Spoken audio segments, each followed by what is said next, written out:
기도하겠습니다.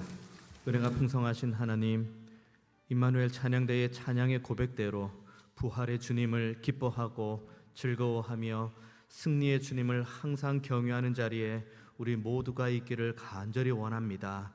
부활의 주님을 우리가 온전히 예배하고 그 부활의 주님의 주시기 원하는 기쁨을 온전히 소유할 때에 우리의 삶이 누릴 수 있는 것이 평안인 줄 믿사오니 이 은혜를 가지고 날마다 예배하며 날마다 하나님을 경외하며 날마다 주의 말씀 순종하는 자리 지키게 하여 주옵소서. 예배를 섬기고 또 주의를 섬기는 많은 손길들이 있습니다. 저들의 수고와 섬김을 아시는 주님, 주님께서 저들의 기업과 가정과 범사에 복을 내려 주옵소서. 이 시간 중앙의 모든 예배자들이 하나님의 말씀 앞에서 싸우니 이 말씀 붙들고 더욱 하나님을 기뻐하고 즐거워하기로 결단하는 믿음의 자리로 나아갈 수 있도록 우리 모두에게 성령의 충만함을 허락하여 주옵소서. 모든 예배의 시종을 주님께만 온전히 의탁드리오니 주님 홀로 영광받아 주옵소서. 감사드리고 살아계신 예수님의 이름으로 기도하옵나이다. 아멘. 네, 오늘은 부활절입니다. 부활절 감사 예배로 나아갑니다. 우리 옆에 계신 분들과 이렇게 한번 인사했으면 좋겠습니다. 우리 주님 부활하셨습니다. 부활하셨습니다. 네, 우리 주님 부활하셨습니다. 우리 주님은 참으로 부활하셨습니다. 믿으십니까? 우리는 이 믿음이 우리 안에서 떠나지 않아야 되고 이 부활의 기쁨이 우리에게서 떠나지 않도록 항상 하나님 앞에 무릎 꿇는 저 여러분 모두가 다 되시기를 정말 주님의 이름으로 축원드리겠습니다. 오늘 본문 함께 보기 원합니다. 1절 말씀 보면 막달라 마리아 그리고 다른 마리아 이야기가 나옵니다. 막달라 마리아와 다른 마리아가 예수님의 이제 장례를 이어서 진행하기 위해서 이 안식 후 첫날 이른 새벽에 찾아가는 내용으로 오늘 본문 1절이 기록되어 있습니다. 원래라면 장례를 하고 그 다음 날 찾아가서 그 몸에 향료를 바르고 장례를 이어가는 것이 원래 맞습니다마는 이때 당시에는 안식일에는 아무것도 할 수 없기 때문에 예수님께서 십자가에 못 박혀 죽으시고 그 다음 날이 안식일이었기 때문에 이걸 하지 못했습니다. 그래서 오늘 이 여인들이 안식 후 첫날 새벽에 이제 예수님께서 누이셨던 무덤을 향해 가게 된 겁니다. 막달라 마리아 그리고 다른 마리아 두 명이 있습니다. 막달라 마리아는 누가복음 8장에 나오는 여인입니다. 오랜 시간 동안 귀신 들려서 고통받고 힘들어하다가 주님의 전적인 은혜와 치유의 기적으로 완전한 회복을 누린 여인이 막달라 마리아입니다. 그리고 오늘 본문에 또 나오는 다른 마리아는 예수님의 제자들 중에 야고보가 있습니다. 그러니까 예수님의 동생 야고보 말고 또 예수님의 제자 중에 야고보가 있습니다. 그 야고보의 어머니가 되십니다. 그러니까 이 막달라 마리아와 다른 마리아는 주님을 향한 사랑 그리고 자신이 주님으로부터 받았던 은혜 이 모든 것들이 정말 기쁨으로 늘 기억하다가 주님께서 죽으신 겁니다. 그러니까 그 누구보다 앞장서 가서 장례를 치르려고 한 것이죠. 그러니까 새벽 이른 시간 미명에 무덤을 찾은 겁니다. 그렇게 무덤을 찾았는데 이 여인들의 눈 앞에서 믿기 힘든 광경이 펼쳐지는데 그게 오늘 본문의 2절과 3절의 말씀이죠. 큰 지진이 납니다. 그리고 주의 천사가 하늘로부터 내려와서 돌을 굴려내고 그 위에 앉습니다. 그리고 3절에 보면은 그 천사를 묘사하는데 그 형상이 번개 같고 그 옷은 눈과 같이 희었다고 합니다. 돌이 있고 돌을 굴렸다고 이야기를 합니다. 이게 우리가 지금 흔히 생각하는 우리나라의 매장 풍습을 생각하면 머릿속에 잘 그림이 그려지지 않습니다. 유대인들이 장례를 치르는 것은 절벽이나 아니면 산 비탈에 구멍을 크게 냅니다. 그러니까 우리나라로 따지면은 땅을 파는 개념이지만 그들은 산과 절벽을 깎는 개념이 맞습니다. 깎아내고 그 안에다가 시신을 둡니다. 그 시신을 두고는 큰 구멍이 있으니까 안에 시신이 있으니까 그걸 막아야 되는 거죠. 그런데 이걸 그냥 쉽게 막으면은 여러 사람이 오가면서 혹시나 시신을 훼손할 수 있기 때문에 큰 돌로 막습니다. 이 돌이 어느 정도 크냐면 그때 당시 유대인들의 어떤 부유함에 따라서 무덤의 크기가 다르고 그러니까 돌의 크기도 달라지겠지만 최대 돌이 못해도 1톤, 많이 나가도 2톤 이상 나가는 돌이 그 앞에 있습니다. 그러니까 엄청난 무게인 거죠. 1톤 내지 2톤 정도에 해당되는 돌을 사람 한두 사람이 굴려낼 수 있는 크기는 아닙니다. 그런데 이 여인들이 이른 아침에 자신들이 정말 사랑했던, 자신들의 모든 연약함을 치료해 주셨던, 그래서 자신에게 있어서는 그 어떠한 존재보다 소중한 그 예수님을 향해 가는데 그 눈앞에 돌이 2톤 정도 되는 돌이 굴러가고 그 위에 하늘로부터 천사가 내려오는 겁니다. 이 엄청난 광경을 여인들도 보고 그리고 그 앞에 무덤을 지켰던 경비병들도 보았습니다. 그래서 이 엄청난 광경을 보고 4절과 5절에 이런 반응이 나오죠. 지키던 자들이 그를 무서워하여 떨며 죽은 사람과 같이 되었더라. 천사가 여자들에게 말하여 이르되 너희는 무서워하지 말라. 십자가에 못 박히신 예수를 너희가 찾는 줄을 내가 안다 라고 합니다. 경비병들이 무섭고 두려워했다고 합니다. 어느 정도 무서워합니까? 죽은 사람과 같이 떤다고 이야기를 합니다. 그런데 이렇게 경비병들이 두려워 떨고 있는데 이 경비병들이 두렵고 떨리는 것은 2차적인 문제, 모르는 문제고 지금 이 천사가 여인들에게 정말 하고 싶은 말은 이겁니다. 너희는 무서워하지 말라입니다. 그러니까 우리 한글로 성경 보면은 너희는 무서워하지 말라입니다. 이게 헬라어 성경으로 보면은 순서가 바뀌어 있습니다. 무서워하지 말라 너희는 이렇게 되어 있습니다. 이게 너희는 왜 뒤로 갔냐? 이 헬라어 용례를 보면은 무서워하지 말아야 될 대상을 강조할 때 이 대상을 앞에 두지 않고 뒤에 둔다고 합니다. 그러니까 지금 이 마태복음을 기록한 이 저자 마태가 천사의 말을 여기 기록하는데 천사의 말은 강조하는 건 이겁니다. 두려워하지 말아야 되는데 두려워하지 말아야 될 대상이 누구입니까? 경비병을 향해 이야기합니까? 헛되게 무덤을 지키는 이들에게 이야기합니까? 아닙니다. 정말 주님을 사랑하고 그리고 주님 앞에 나아오고 주님의 그 장례를 치르기 위해 나온 그 믿음과 사랑과 헌신과 열정을 가지고 있는 이 여인들, 그 여인들을 향해 이 천사가 말하는 겁니다. 두려워하지 마라 너희는, 무서워하지 마라 너희는 이 되는 겁니다. 우리가 지난 한 주간 동안 고난주간 특별 새벽기도회로 보냈습니다. 그리고 수요일, 금요일 우리가 지난 한 주간 내내 갈라디아서에 푹 젖어 살았습니다. 새벽에도 갈라디아서, 수요일 금요일에도 갈라디아서, 모든 순간 갈라디아서의 말씀을 함께 나누고 통독하고 말씀 전하고 묵상하고 기도하고 그렇게 우리가 지난 한 주간을 보냈습니다. 그렇게 고난주간을 보내면서 우리 가운데 생각해야 될 딱 한 가지, 남아야 될 딱 한 가지는 분명한 것 이겁니다. 십자가 달리신 우리 주 예수님이면 충분하다는 겁니다. 우리가 구원을 얻는 유일한 길, 우리가 은혜를 얻는 유일한 길, 우리가 하나님 나라를 소망할 수 있는 유일한 길은 우리 주 예수 그리스도, 십자가 달리신 우리 주 예수 그리스도면은 충분하다는 것이 갈라디아서를 통독한 우리 모두가 함께 고백하는 믿음의 고백입니다. 이와 같은 고백을 가진 이들에게 우리 주님께서 천사를 통해 주시고자 하신 하나님의 말씀이 바로 이겁니다. 두려워하지 말라 너희는 입니다. 성경을 쭉 읽다 보면은 자신이 가지고 있는 죄 때문에 숨어 있는 많은 믿음의 선배님들 있죠. 대표적인 예가 아담과 하와 아닙니까? 늘 그 동산에서 하나님과 거닐면서 거기에서 큰 기쁨과 감사로 하나님과 교제하면서 하나님 부르시면 대답하고 또 하나님께 기도하는 그런 내용들이 에덴 안에서 정말 은혜 가운데 벌어졌죠. 그러다가 죄를 지었을 때 당장 무슨 일을 벌입니까? 하나님의 낯을 피해 숨어 있게 되는 겁니다. 그런데 오늘 본문을 통해서 더 이상 이야기를 하는 거죠. 우리는 십자가 달리신 그리스도 예수의 은혜면 충분하다고 믿음으로 고백한 우리들은 이제 부활의 주님을 바라보기에 더 이상 두려워할 필요가 없습니다. 더 이상 근심할 필요도 없고 더 이상 낙심할 필요도 없고 더 이상 좌절할 필요도 없습니다.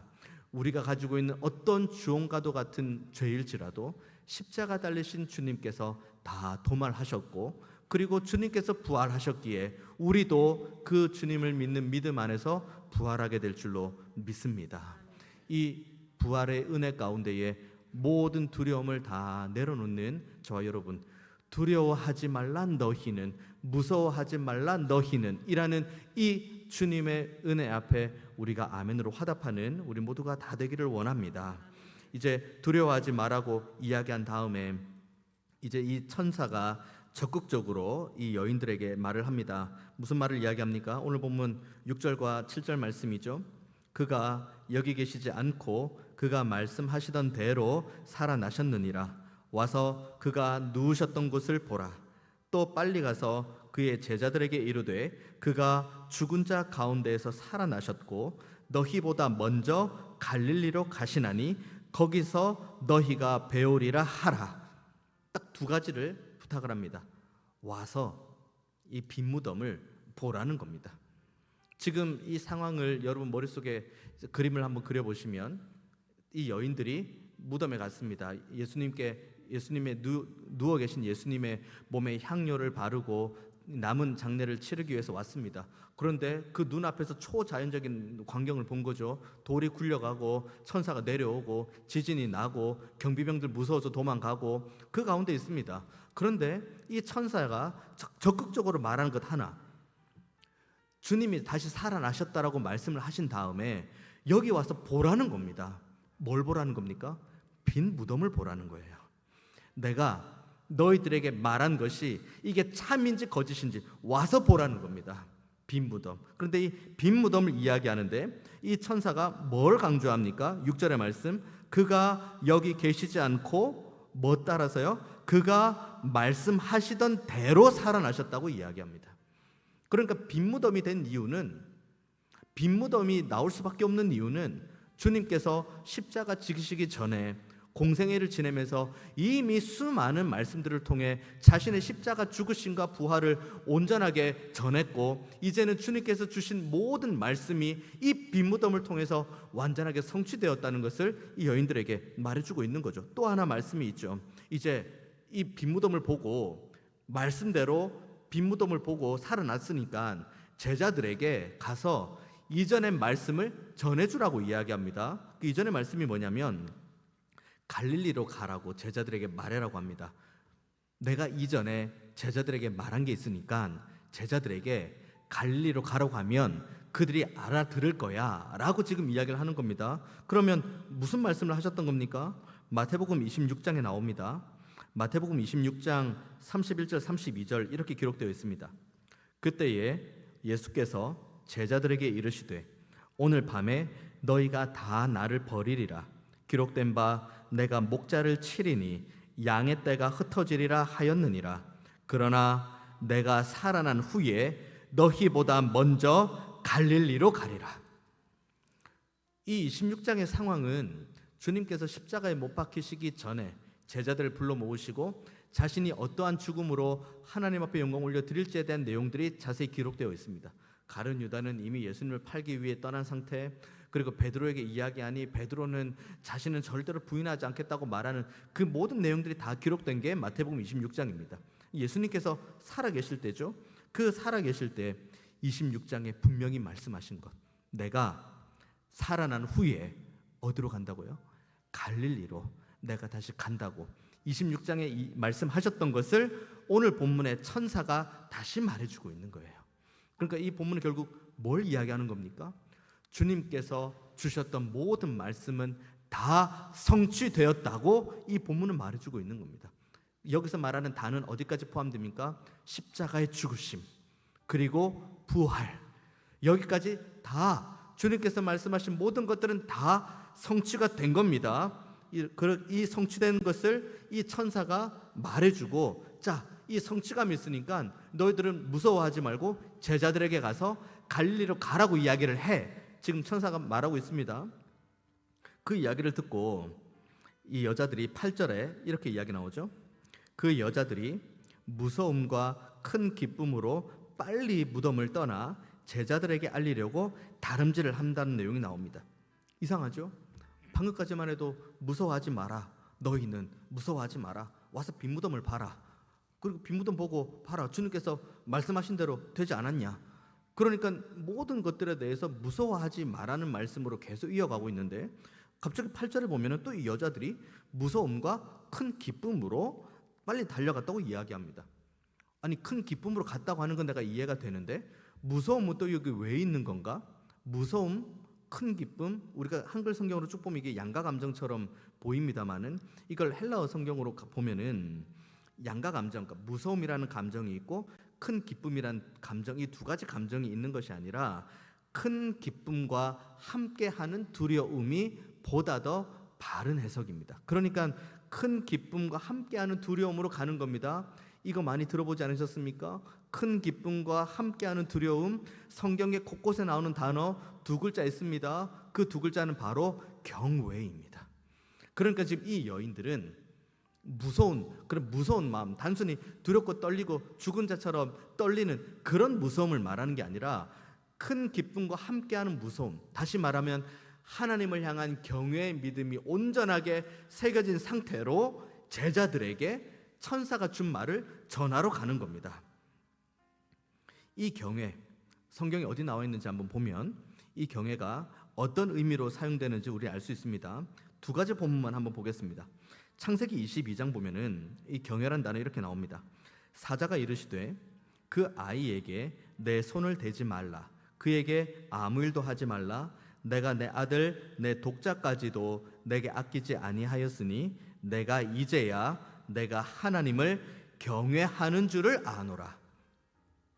그러면 시작이 무엇입니까? 내가 경외하는 줄 알았다. 그러면 지금 아브라함이 상황은 자신이 100세에 얻은 아들 이삭을 하나님의 말씀을 따라 다시 번제로 바치는 이 배경입니다.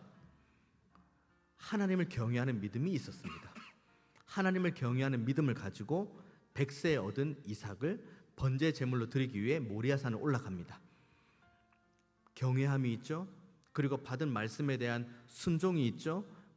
경외하는 믿음, 순종, 그렇게 순종했을 때 하나님께서 아브라함에게 주신 은혜, 언약의 아버지, 언약의 조상이 되며 그 이후에 땅과 자손에 대한 그 충만한 약속, 이 엄청난 은혜를 받은 것을 우리는 본문을 통해 알 수 있습니다. 히브리서 11장 말씀도 마찬가지입니다. 히브리서 11장 7절 보면은 믿음으로 노아는 아직 보이지 않는 일에 경고하심을 받아 경외함으로 방주를 준비하여 그 집을 구원하였으니 이로 말미암아 세상을 정죄하고 믿음을 따르는 의의 상속자가 되었다.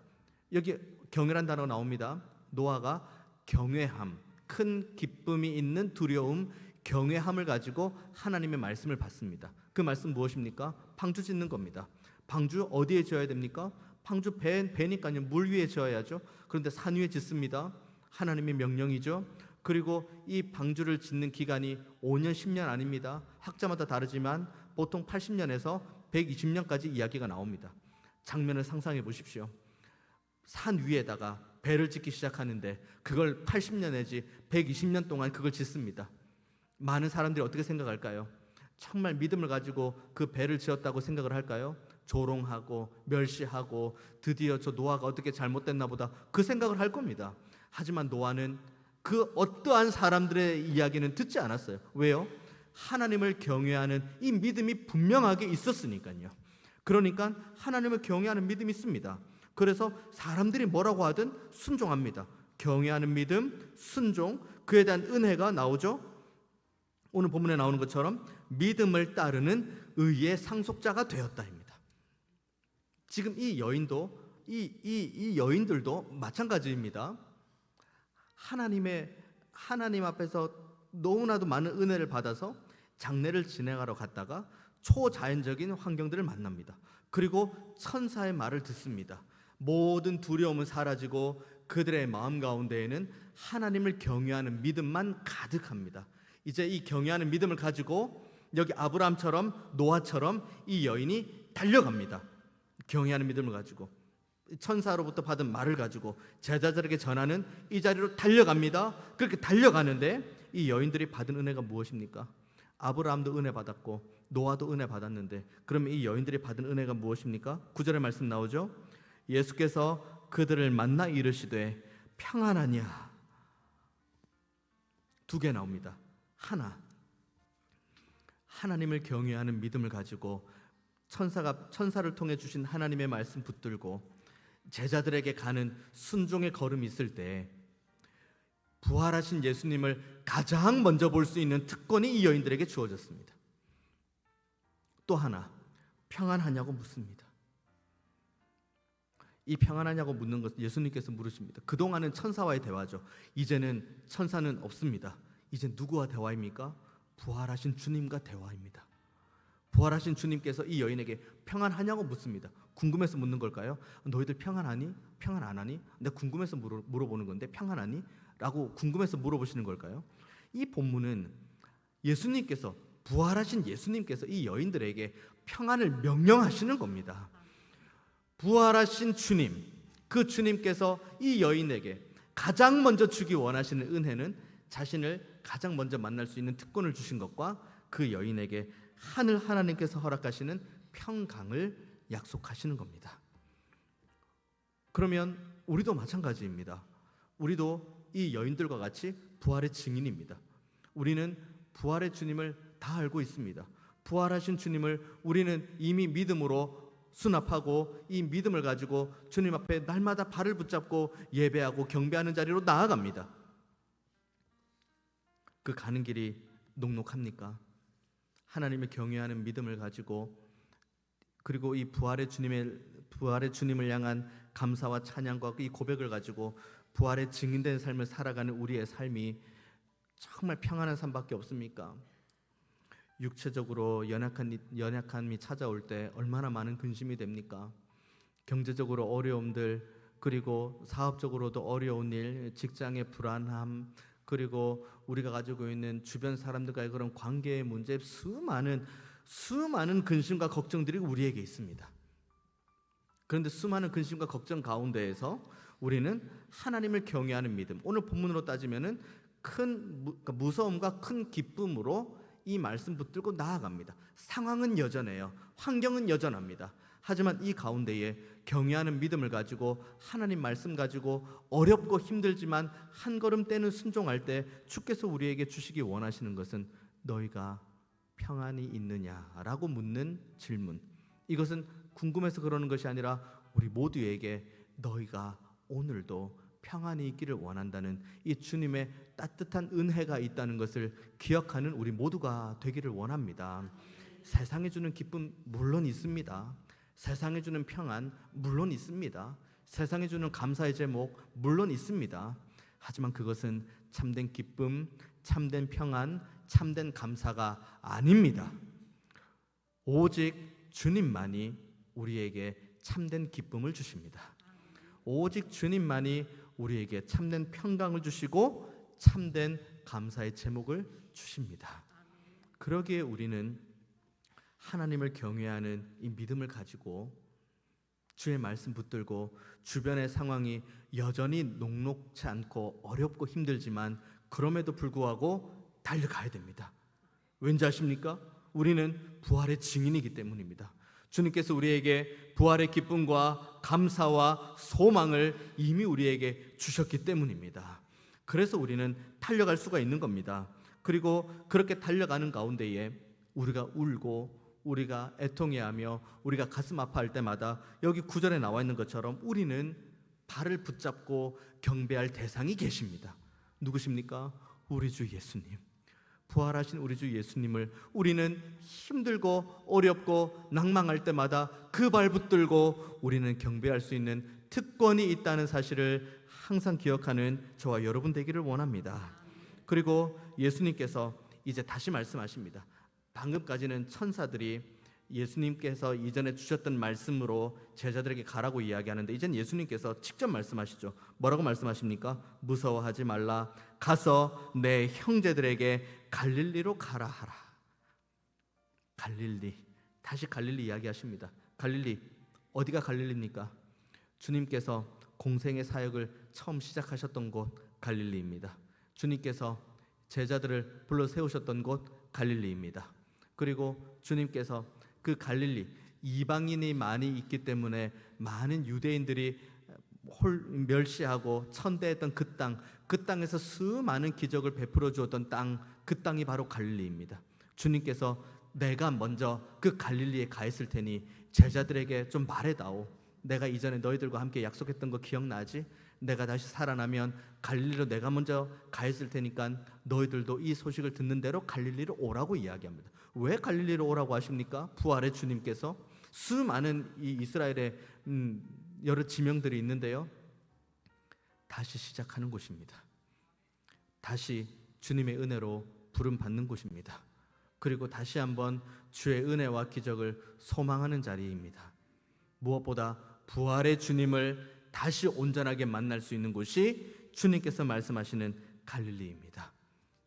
그렇기 때문에 우리는 다시 여기 있는 말씀, 주님께서 제자들에게 갈릴리에서 다시 만나자고 하셨던 것처럼 부활의 주님께서 지금 우리에게 다시 만나자고 하시는 곳, 그곳을 향해서 우리도 날마다 나아가는 우리 모두가 되기를 원합니다.